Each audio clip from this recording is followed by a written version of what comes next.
काल मनोजदादा जरांगे पाटील यांनी पत्रकार परिषदेत सांगितलं की जर 24 डिसेंबरला महाराष्ट्र सरकारने मराठा समाजाला आरक्षण दिलं नाही, ते आरक्षण ओबीसी समाजातून असो किंवा नसो, फक्त ते आरक्षण कायमस्वरूपी टिकणारं असायला हवं, जेणेकरून त्यावर कधी कोणी बहिष्कार करायला नको किंवा ते कधी कोणत्या कोर्टाने फेटाळायला नको.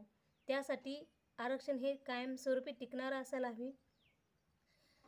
अंतरावली सराटी येथे 17 डिसेंबर रोजी जी सभा घेणार आहेत, त्या सभेमध्ये मराठा समाजाचे तज्ज्ञ डॉक्टर्स, अनुभवी इंजिनियर्स, प्रतिष्ठित नागरिक आणि संपूर्ण महाराष्ट्रातील मराठा समाजाला आमंत्रित केलेलं आहे.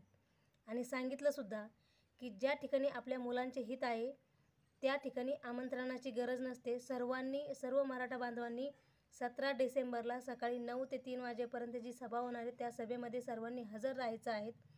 आणि या सभेमध्ये 24 डिसेंबरपर्यंत जर मराठा समाजाला आरक्षण मिळालं नाही तर मराठा समाजाचं पुढचं पाऊल काय असेल हा सर्वात मोठा निर्णय त्या सभेमध्ये घेणार आहेत. त्यामुळं माझी सर्व मराठा बांधवाला विनंती आहे की त्या सभेमध्ये सर्वांनी हजर राहा.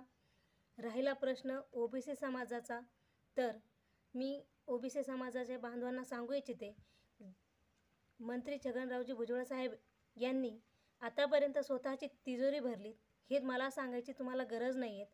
तेव्हा त्यांचा फायदा बघितला, त्यावेळेस त्यांना तुम्ही तुमचा ओबीसी समाज आठवला नाहीत आणि आजसुद्धा त्यांचा फायदाच आहे, म्हणून ते तुमच्या पाठीमागे पळत आहेत.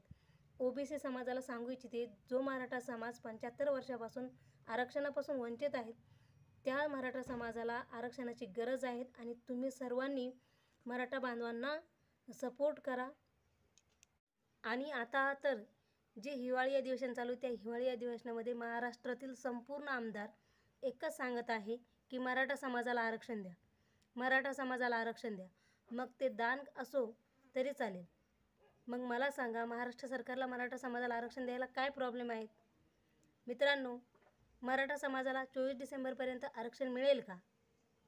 मिळालं तर ते ओबीसी प्रवर्गातून असेल का?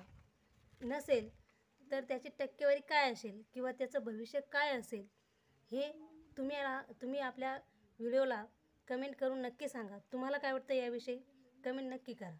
धन्यवाद.